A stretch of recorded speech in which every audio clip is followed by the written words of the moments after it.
Good evening, sir. Good evening. Very good evening, sir. How are you doing? Anu, sir, how are you doing?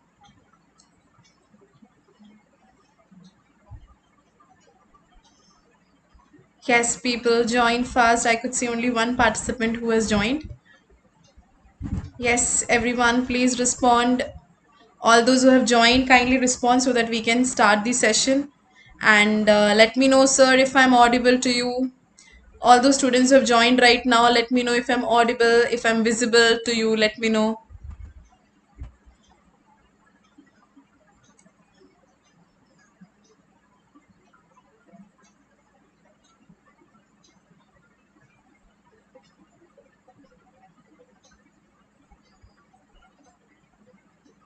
Very good evening. Very good evening. Ajay sir, Anusha. Good evening, ma'am. Yes, ma'am. Good evening. Very good evening. Audible? Yes, I'm audible too. All right, great. Yes, so yes, I'll just wait for 2 more minutes. Let everybody join and we will start the session. And today we are going to discuss which case note, people. I've already announced it that we are going to discuss June 10, 2023 case note. It was a very good question paper.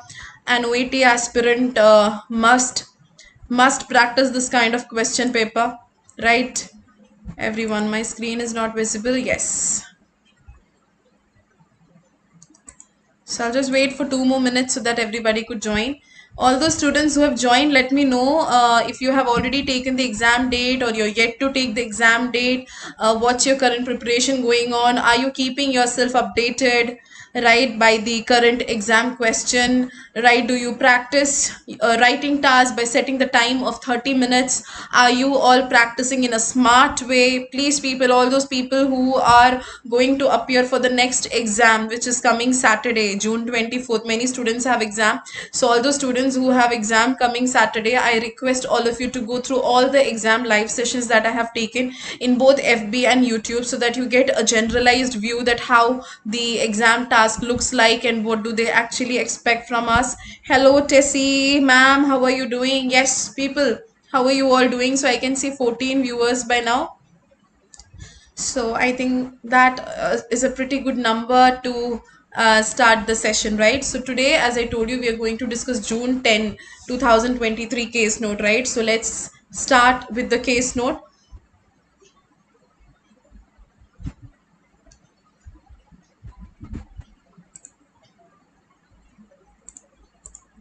All right, people.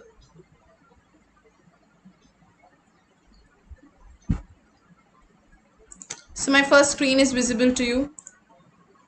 You can see my screen, everyone. My first page is visible to you. Good evening, GB. How are you doing? I'm doing good, GB. By God's grace, going smooth so far. GB, how are you doing? Let me know. Yes. Okay, people. Screen is visible. Okay.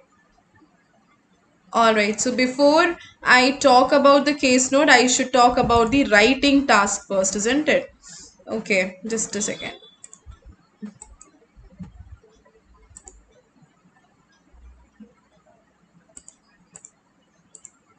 Okay, people. So basically, as I told you in the FB session, all those who have attended my FB session, I told you that I got pieces of information from students. Okay, I have got pieces of information from students, and from that, I have clubbed all these visits and I have made the PowerPoint presentation, and out of that, I have taken the screenshots and uploaded. So by the time I was typing, I have missed the important point, that is this letter is to, as you can see in the treatment plan, referral to local doctor for further assessment and treatment. Exactly that is the case note, that you are writing a referral letter to patient's local doctor, okay, which I have actually missed to type under writing task. Under writing task, the same thing has been mentioned, that you are going to write a letter to patient's local GP. Okay, you are going to write a letter to patient's local GP, and the requirement of the patient is exactly the same as it is given in the referral plan, that is further assessment and treatment. So you are writing this letter to patient's local GP because the patient requires further assessment and treatment. And why the patient requires further assessment and treatment, that is exactly what we need to figure out. Okay, you are writing this referral letter because the patient requires further assessment and treatment. But why does the patient require further assessment and treatment? That is exactly we need to figure out. And the reader is patient's local GP. Is it clear to each one of you? Have you understood the writing task? And the name of the GP is Dr. Pranas. So please just keep that wherever you are writing. Just please write this down that you are going to write a letter to patient's local GP whose name is Dr. Pranas, and Dr. Pranas is the local general practitioner of this patient. I mean, not this patient, that's the reader, local GP, and you want the reader to provide assessment and treatment. Why does the patient require further assessment and treatment? That is exactly what we need to figure out. Is it clear, everyone? Let me know. Is it clear to each one of you?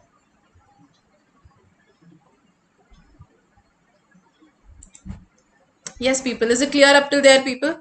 Any confusion? Is it clear up till there? Whatever I said is clear to you up to there, people? Everyone, let me know.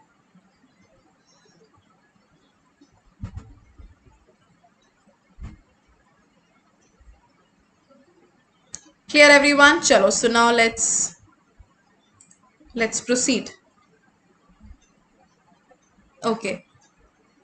Yes, people. So now let's start reading the task. Again, all those who have joined in between, let me tell you, you are going to write a letter to Dr. Pranas, and Dr. Pranas is local general practitioner, and you are writing this letter to Dr. Pranas, who is local GP, because the patient requires further assessment and treatment. We need to figure out why does the patient require further assessment and treatment. And this question that we're discussing today is June 10, 2023 exam case note. Okay, now before I proceed, I want to know how many students are from offline B-Ghud offline students. Please say yes in the chat box. All those are offline students of B-Ghud, just say yes in the chat box so that I could figure out that how many students have responded. All those students who are from B-Ghud offline students, okay, just say yes in the chat box. Anybody?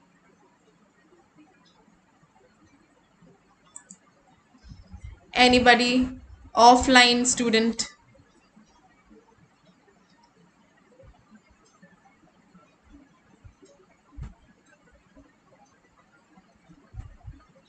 Nobody? Yes. Anusha is offline student. All right. Okay. Chalo. All right. So let's start reading now. So let's start reading.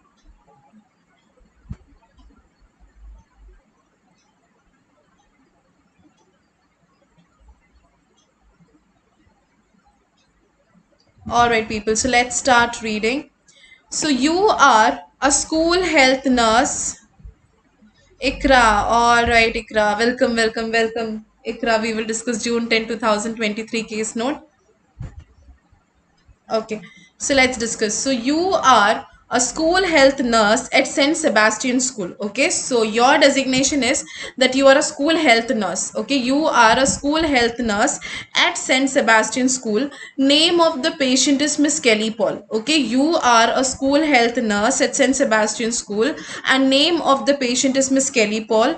Today's date is 6/11/2021, and age of the patient is 17 years old, and she is a year 11 student. Okay, so your designation is clearly given that you are school health nurse at St. Sebastian School, and name of the patient is Miss Kelly Paul, and today's date is clearly given, that is 6/11/2021, and age of the patient is 17 years, and she is a year 11 student. Socially, she has a single parent family, and mother is a full busy employer. No family doctor currently. So you are writing a letter to patient's local GP, and name of the patient is Miss Kelly Paul, and today's date is given as 6/11/2021. Age of the patient is given. A basic social background of the patient is given, that she is a year 11 student, and she does not have any family doctor. So people, what I want to ask you, the first question is, the family doctor and local general practitioner, are they same? Patient's family doctor Okay, patients, good evening, dear, good evening. Yes, people tell me. Patient's family doctor and patient's local general practitioner, are they both same? Definition wise, are they both same by any chance?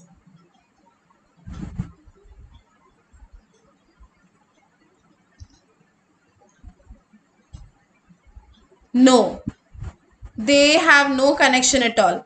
Patient's family GP means a GP of that particular family. Okay, local GP of that particular locality. Okay, family GP is the one, the general practitioner of that particular family, and local GP is the GP of that particular locality. In both the cases, you cannot be certain enough, you cannot be sure enough that the family GP or the local GP would be exactly well aware about every background of every patient of that particular family. It is absolutely practically not possible. Might know, might not know, might superficially know, but to know the genuine exact information of every member of that particular family is next to impossible, people. Do you understand me? So both the cases, let it be patient's family GP or let it be patient's local GP, both the cases need to be considered as unknown case until the task gives you sufficient clues that the reader has already provided care to the patient before. Do you understand me? Let the case be family GP. Let the case be write a letter to patient's local GP, the family GP and the local GP. It is just not impossible for them to know the background of each and every patient residing in that particular community or residing in that particular family. So until and unless the task does not give you enough clues or enough circumstances that tells you that the reader has already provided management to the patient or the reader has already provided care to the patient, only in that case you can consider such cases to be a known case. So here you have to consider it as an unknown case until the task gives you sufficient information. Have you understood? Have you understood the definition of patient's local GP and patient's family GP?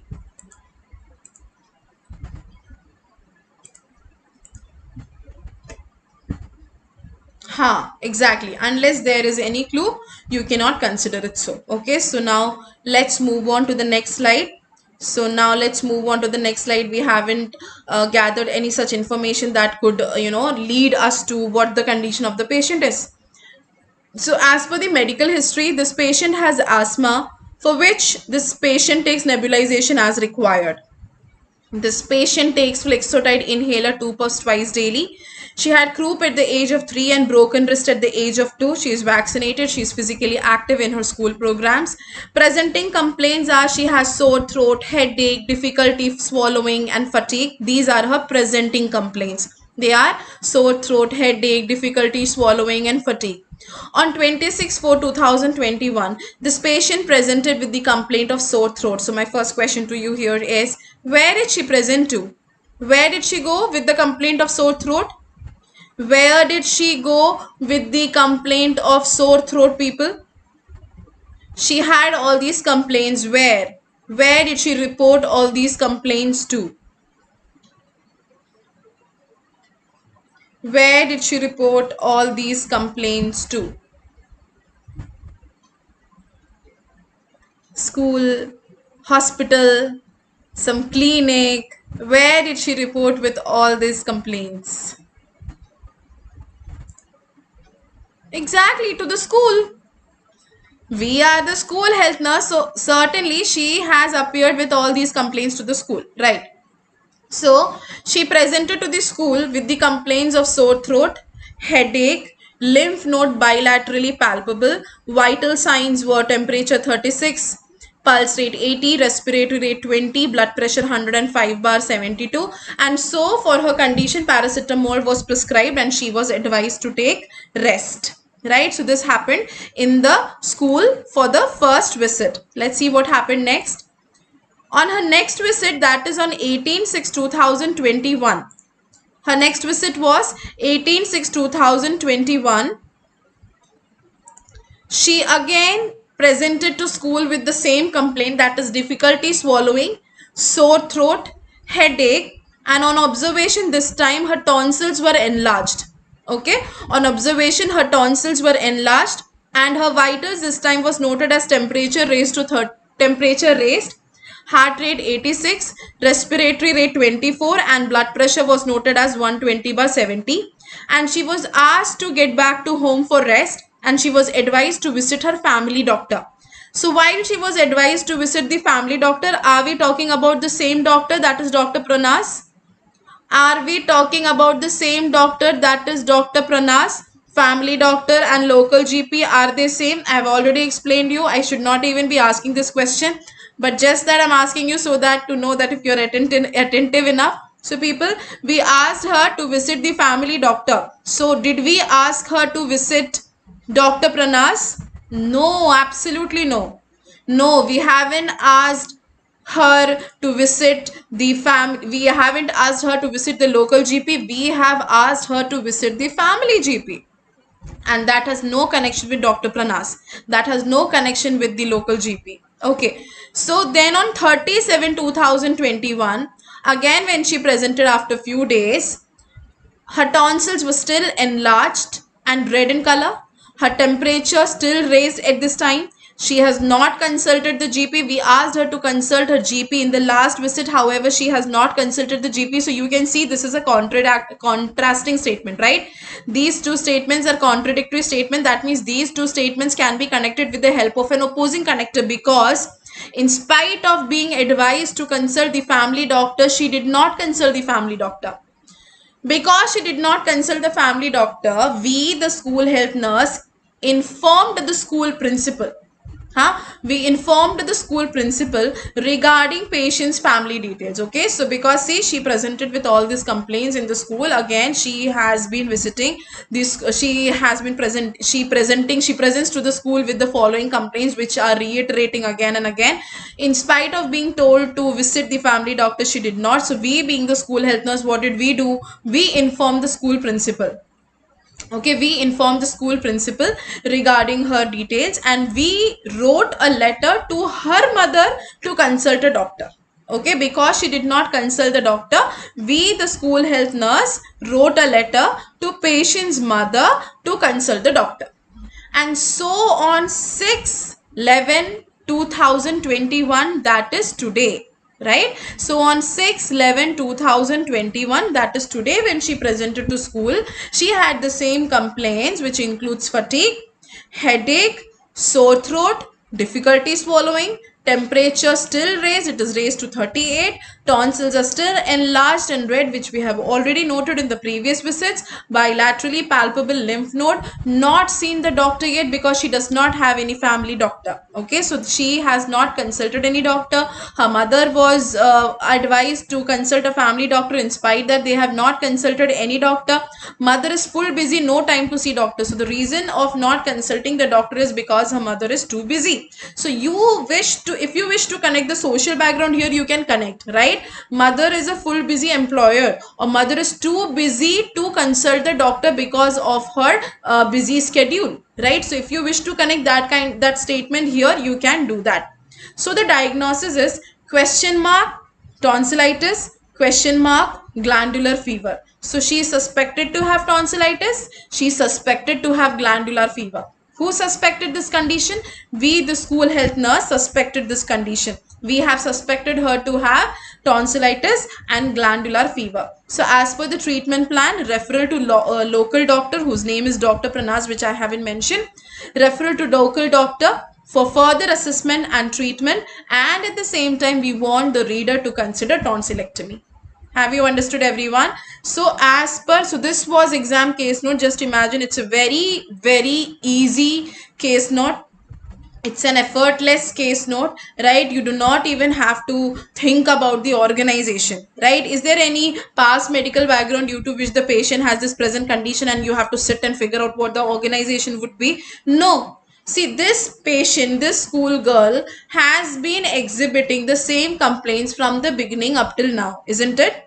This patient has been exhibiting the same complaints from the beginning up till now. So it has almost 3 to 4 visits. In all the 4 visits, she is exhibiting almost the similar complaints. And so we, being a school health nurse, advised her to consult the family doctor, but she did not consult the family doctor. Hello, ma'am. Good evening here. Why you are not taking Zoom classes? We miss you. So sweet of you, Esther. Do not worry, Esther. From tomorrow onwards, I am restarting. Okay, the Zoom session from tomorrow onwards, you can catch me there in the Zoom sessions as well. All right, Esther. That was so nice of you to miss me. Right? Yes, yes, Esther. So we'll catch you there in the Zoom session, writing Zoom session. Okay. All right. Okay. So this patient has been exhibiting the same complaint from the beginning. So because she has been exhibiting the same complaint, you do not have to figure out the organization because she is almost showing the same complaints. So we, being the school health nurse, has asked her to consult the family doctor. She did not consult the family doctor. So we informed the school management as well. And after being informed to the school management, we wrote the letter to the patient's mother, and patient's mother also did not consult any family doctor because they do not have any, and at the same time she is a full busy employer, so she could not get the time to consult the doctor. So we, being the school health nurse, have suspected her to have tonsillitis and glandular fever, and so we are going to write a letter to patient's local GP asking for further assessment and treatment because she is suspected to have tonsillitis and glandular fever. People, this is a known case or an unknown case? This is a known case or an unknown case. So what have you understood? I already told you in the beginning that for you to figure out whether a known case or an unknown case, a task should give you enough clues to understand whether it's a known case or an unknown case. So has the task given you sufficient clues to understand whether it's a known case or an unknown case? Has the task given you enough clues? I was about to ask the same question. Okay, all right.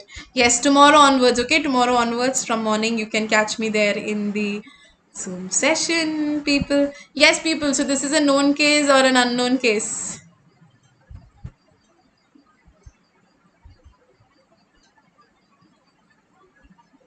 This is a known case or an unknown case, people. Tell me. I told you the task should give you enough clues. So has the task provided you enough clues? Are you able to determine? Unknown case, exactly, people. This is an unknown case, right? This is an unknown case. Yes, certainly this is an unknown case. Yes, this is an unknown case because the task has not given you any such information to determine whether the reader is all aware to the patient or not, right? So from which visit are you supposed to start? From which visit are you supposed to start the letter? From which visit are you supposed to start the letter?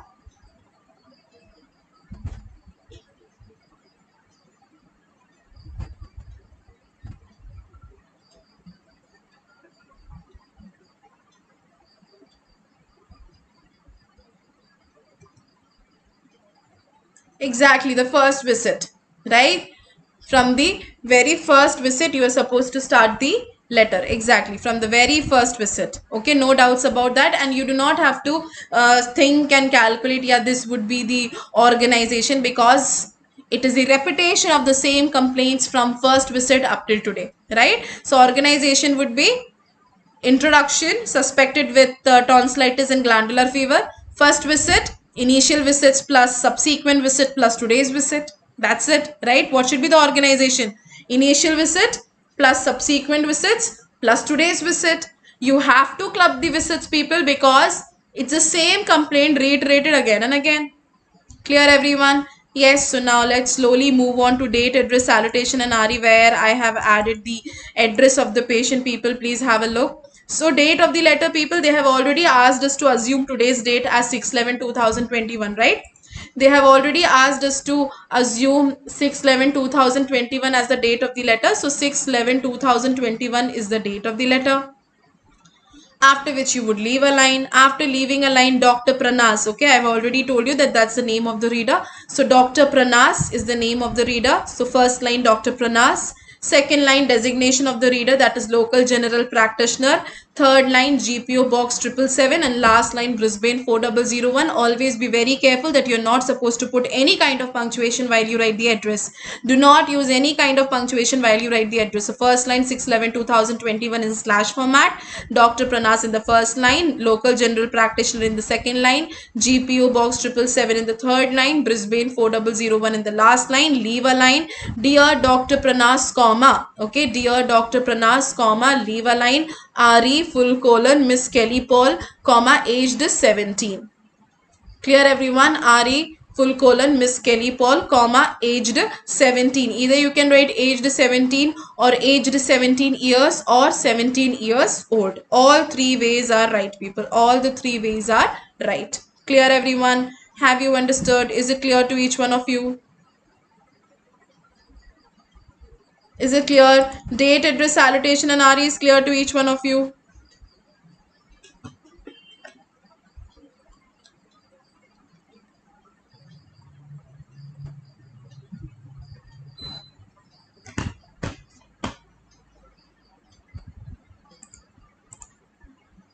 Yes, so now let's start drafting from the, yes, so now let's start drafting our letter.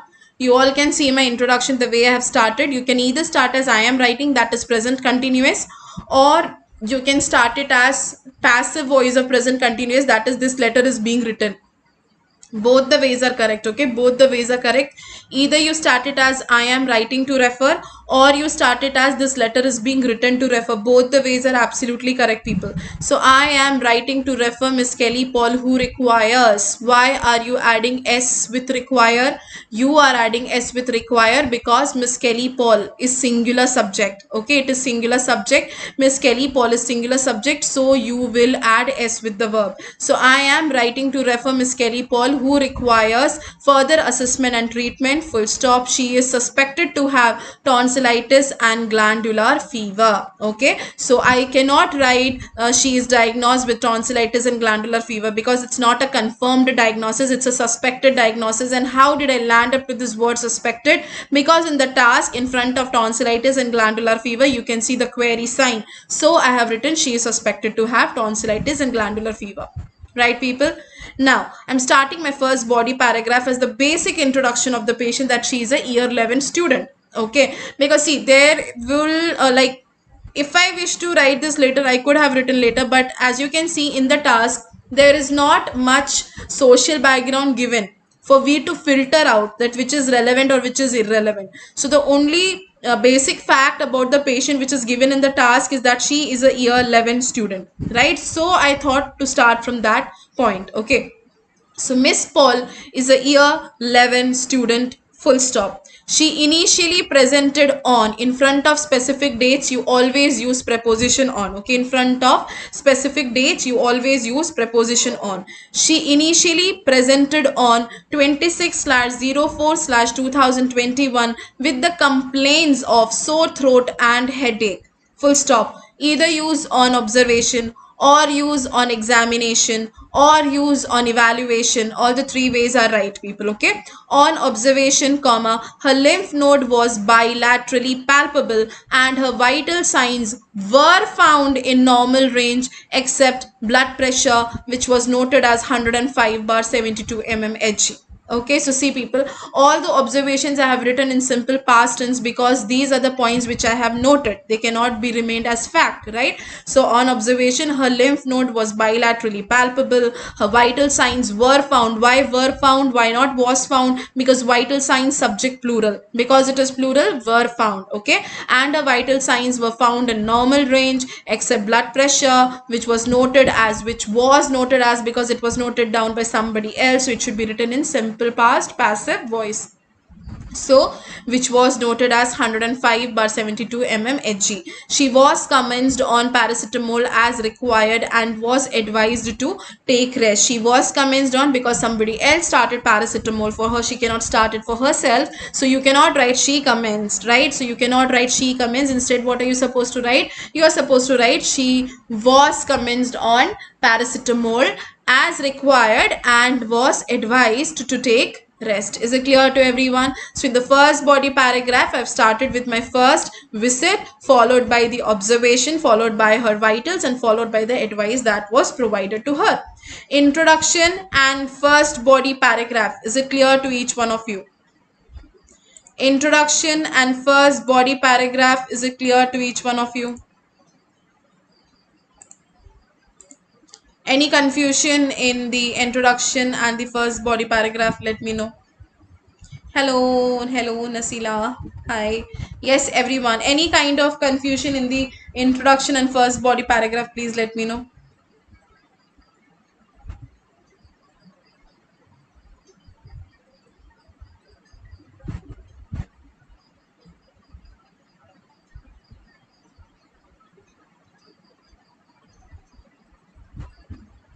Clear? So now let's move on to the second body paragraph. So as we know that the other visits need to be clubbed, right? We know that the other visits need to be clubbed. So we will start with during subsequent visits, because we know that the other visits need to be clubbed because the other visits talk more about the similar complaints along with some different complaints, which we could club them up in the second body paragraph. So during subsequent visits, comma, Miss Paul had the similar complaints. Okay, why had? Because I'm talking about similar, I'm talking about subsequent visits, not about today's visit. Okay, so during subsequent visits, comma, Miss Paul had the similar complaint. What else can you say? Miss Paul had the same complaints. Okay, either say similar or you can say same. Okay, so during subsequent visits, comma, Miss Paul had the similar complaints along with difficulty in swallowing, because difficulty in swallowing was the complaint which was not there in the first visit, and this is the complaint which is the added complaint. I mean, other complaints are similar, so instead of reiterating those complaints, I have written similar complaints along with difficulty in swallowing. I hope you got that. On examination, comma, her tonsils were enlarged and temperature was elevated or temperature was raised. She was sent home. She was sent home. What is the spelling of sent that I have written here? S-E-N-T. It's not S-E-N-D. I have not written D for Delhi. I have written S-E-N-T. T for tiger. So why have I written S-E-N-T? Why T? Why not D? Because first form of the verb is sent, S-E-N-D. Second form is S-E-N-T. Third form is S-E-N-T. We write third form of the verb in passive voice. Okay, we write third form of the verb. So SCND first form, SCN2 second form, SCNT third form, and was plus V3. In past passive voice, we use was plus V3. That is why she was sent to home. Okay, that means somebody else has sent her home. So she was sent home and was instructed. Somebody else has instructed, right? So and was instructed to seek advice from the family doctor. And seek advice, seek instruction, seek suggestion, seek recommendation. Suggestion, instruction, recommendation is noun. So you should certainly use ADVICE, which is noun, right? Instructed to seek advice from the family doctor. Pakshe, lekin, semicolon, however, comma, she did not confer. Okay, why am I using did not? Because it is already a completed action. She has not conferred, right? She did not confer the doctor. Subsequently, comma, her mother was informed to consult the doctor. See people, I hope you get the grammatical ingredients of this body paragraph, because in this body paragraph, see, it's not a big deal to club the complaint and write it together. What the big deal is to write in correct tense and correct voice. Here, I do not know if you're observing this or not. Her tonsils were enlarged and temperature was elevated. Simple past. She was sent home. Simple past passive voice, because she was sent by somebody else. So it has to be written in simple past passive voice. Same way, was instructed, because she was instructed by somebody else to seek advice from the family doctor. Lekin, pakshe, semicolon, however, comma, I need to use the opposing connector, because in spite being provided an advice to consult the family doctor, she did not consult. So she did not confer the doctor. Jis wajah se, supporting connector. Her mother was informed by somebody else to consult the doctor. Why am I adding article the in front of doctor? Because you're not talking about any doctor, you are talking specifically about family doctor. Second body paragraph is clear to each one of you? Second body paragraph, is it clear to each one of you? Second body paragraph is clear to each one of you? Is it clear, everyone? Let's move on to the third body paragraph. Okay, so let's move on to the third body paragraph. People, you're there following me? Any network issue? I do not see any comments. People, second body paragraph, introduction and first body paragraph is clear. Okay. Okay, fine. So let's move on to the third body paragraph, that is today. Today, comma, she revisited. Okay, today, comma, she revisited. Either say revisited or say represented, right? Either say today, comma, she revisited or say today, comma, she hyphen represented with the complaints of fatigue, sore throat, difficulty in swallowing and headache. These were her presenting complaints, right? You remember in the beginning itself we have said that these are the presenting complaints. So today she revisited with the complaints of fatigue, sore throat, difficulty in swallowing and headache on evaluation. See, we have already used on assessment, we have already used on examination. So now we are using on evaluation, her tonsils have been enlarged and red as well as temperature is still raised. So now see, look at the application of present perfect passive voice here. In the previous paragraph, we have used simple past passive voice, but here in this body paragraph, we have used present perfect passive voice. Can you tell me the reason? What would be the reason of using tonsils have been enlarged? Why? Because people, from the last visit se lekar ab tak, right? From the last visit until this visit, her tonsils are still enlarged. Have you understood? From the last visit se lekar ab tak ke visit tak, last visit totte ee oru visit vare, still her tonsils are enlarged. So I have converted the statement, I have expanded the statement to present perfect. Okay, so today, she revisited with the complaints of fatigue, sore throat, difficulty in swallowing and headache. On evaluation, her tonsils have been enlarged and red as well as temperature is still raised. Additionally, what is additionally? When you want to say something extra on top of what you have already said, you use additionally. What is the other word? In addition. Either say in addition, if you have already used this word in your letter, go for additionally.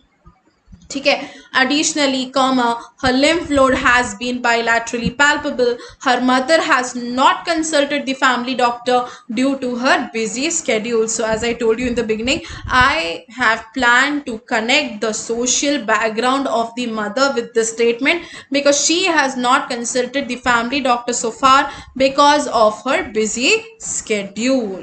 Right, people? Second body paragraph, yeah, started in the past and it has continued up till now. Absolutely right. So that was my last body paragraph. Coming to my recommendation paragraph, there are various starters by which you can start your recommendation paragraph. Either you can start it as in view of the above, it would be appreciated, or you can start it as in light of the above, it would be appreciated, or you can start it as it would be appreciated, or you can start it as given the above, it would be appreciated. It's up to you to use whichever starter you want to. So it would be appreciated if you could provide evaluation. Either say if you could provide evaluation or say if you could evaluate. Both ways are right. Okay, either say if you could provide evaluation or say if you could evaluate. Both ways are right. Okay, so it would be appreciated if you could provide evaluation and management for Miss Paul. Full stop. Kindly consider the need of tonsillectomy if required. Full stop. Please contact me for further queries. Either go for this conclusion or say if you have any queries, please do not hesitate to contact me, or go for a smaller conclusion if you feel that the word count might be compromised. Then after that, your conclusion you have written. Now it's the turn of signing off. You know there are two types of signing off, that is yours sincerely and yours faithfully. When do you write sincerely? When do you write yours faithfully? You write sincerely when the name of the reader is given. You write yours faithfully when the name of the reader is not provided. When the name of the reader is provided by the task, you write yours sincerely. When the name of the reader is not provided by the task, you write yours faithfully. Here you are provided the name of the reader, that is Dr. Pranas, right? We have the name of the reader, that is Dr. Pranas. So you will certainly write what? Yours sincerely. Yours sincerely, comma, leave a line. Why will you leave a line? Because name of the school health nurse is not provided in the task. Okay, because name of the school health nurse is not provided in the task, so you will leave a line. Still many students are confused. When do you leave a line? People, leaving a line has no connection with the name of the reader. Leaving a line has connection with us. Writing sincerely and faithfully has connection with the reader. You write sincerely when the name of the reader is given. You write faithfully when the name of the reader is not given. You leave a line when the name of the nurse is not given. You do not leave a line when the name of the nurse is given. Understood, everyone? Have you understood the concept of signing off and leaving the line? Have you understood the task explanation? See, this task did not involve organization. This task involved grammar, the way of clubbing the visits and writing, right? So you need to work on this kind of letters to people. So this was June 10, 2023 case note. I hope you all have understood the task very well. Clear, everyone? Yes. Any confusion anywhere? Any kind of trouble? Anything which, any point which is unclear to you, which you have not understood, which needs to be repeated? Anything?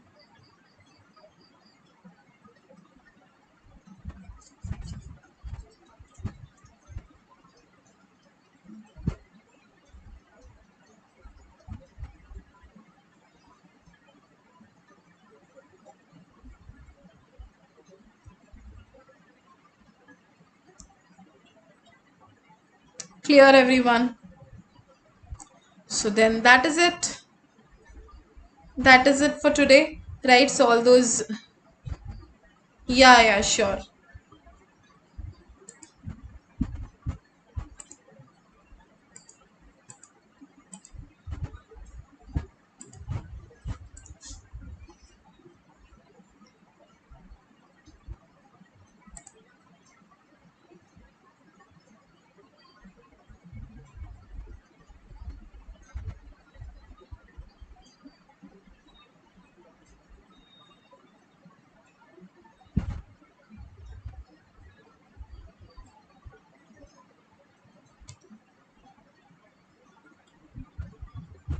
Understood, everyone? So that is it for today, and I'll catch you in the Zoom session from tomorrow onwards. Okay, so we'll catch up in the Zoom sessions, writing Zoom session tomorrow onwards.